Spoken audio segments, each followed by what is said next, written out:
Okay, so I'm sort of being pushed by the spirit to tell you a story, and it's kind of involved, got a lot of parts. I'm gonna try to keep it succinct, but I'm just gonna go with the spirit on this, and so bear with me, bear with me. Um, so I worked at a camp years ago, many times, and that was my community, or at least half of it, half of it.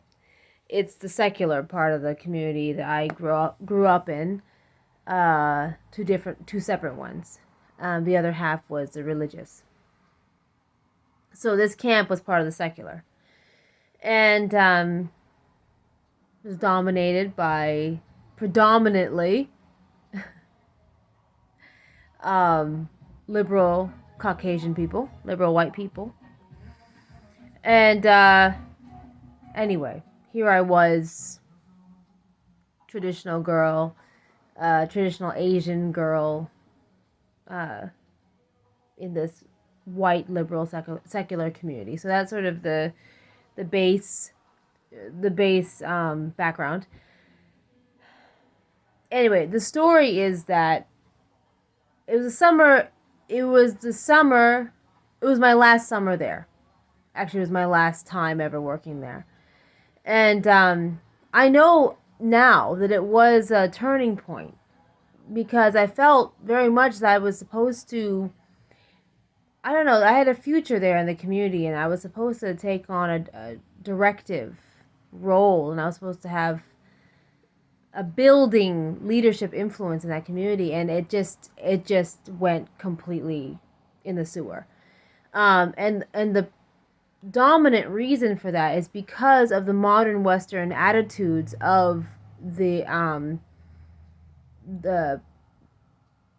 white women who are my age that were over there, and predominantly white women who were my age that were over there. And no, I was young then, and I didn't have as much perspective. I didn't have children. I wasn't married yet.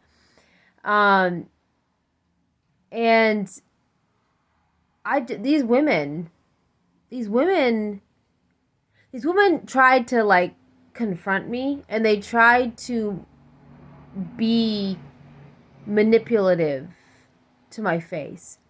And because of who I am, I've always had an inner sight about things, even if I was naive, even if I was ignorant of certain things. I had an inner sight and I had an inner sense about these women, and I didn't let them bully me. And they saw that the director, in fact, there had been like a whole overhaul of the director, like admissions and directorship of the camp because it had gotten so out of hand with the counselors and stuff. And the new director really did a big overhaul, and but he trusted me implicitly. I think back on the things that he put on my plate and the amount of children, and he trusted me implicitly. He even like allowed me to create programs that kind of, just went outside maybe the timeline, the usual timeline of the camp and stuff like that. A little bit unconventional. That's me, unconventional. But he trusted me implicitly, this director. I remember, and his wife really liked me, and anyway, I was well liked in the camp. And that ended up being the downfall, right, of my future in the community. Um because the modern Western women and other counselors were jealous.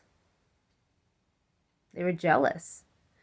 And the women that were older than them, one of them, she might as well have been like 12 years old in her mind.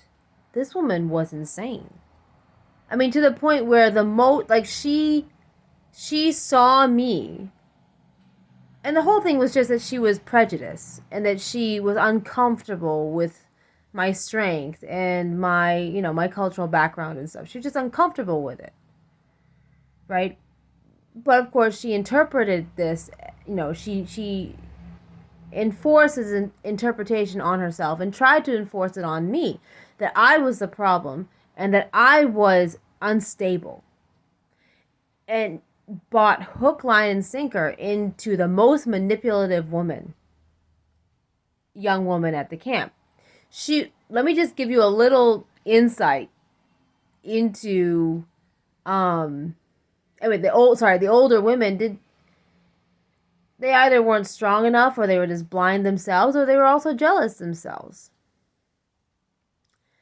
There had been a generational breakdown in womanhood and integrity and a knowledge of what that is in women, in relation to children, and in relation to community. And so this very manipulative woman. I remember I had another friend, like one of the only modern Western women who liked me and befriended me. She didn't have a very strong character. She was a bit wayward herself, but she liked me a lot. And she actually came to me and she was like, I just want to let you know this manipulative woman is going around trying to get information about you from other people. And I was like, oh, thank you, because she saw my friend hanging out with me, so this manipulative woman was trying to get the deets about me from her, get the lowdown. And I was like, oh, well, thanks for telling me, I appreciate that. I'm like, oh, okay, because I remember her trying to bully me, and I just, get out of my face. I don't know who the fuck you think you are, you you whore. I remember, I didn't say that, but that was my attitude. I was like, get out of my face. And anyway, she was so toxic, this woman. When she couldn't get to me, that she went and worked everybody else. And because she was the most popular and all that, then people didn't stand up to her. And she was so toxic that she was studying nursing. And there was a nurse at the camp who had worked at the camp for many years. I think maybe a couple of decades at that point. She had been the nurse over there. And she said, the toxic younger woman said in front of the older nurse, that her goal was to be the nurse at the camp. She was like so blinded by ambition and so corrupted already as a woman that she had the confidence to just say in front of this nurse who had been there for a long time, had become like an elder at the camp. That's what she said to her, about her goal was to become the nurse at this camp. And she didn't say it like that. Like, I can't wait to. Not like to be an assistant to you, to help you, have you show me the ropes. None of that. I can't wait. I can't wait to be the nurse at this camp. Anyway, needless to say, I left. I just knew that I didn't have a future there. I just had this intuition about that. And I heard that the summer I left, and there had been this overhaul, remember? There had been this overhaul at the camp. And the summer I left, the following summer, I guess 10 counselors were fired on the spot because they were caught smoking marijuana on the property. And that had been part of the overhaul, to, that you can't have marijuana or any type of drugs on the property, any recreational drugs on the property or anything, including alcohol.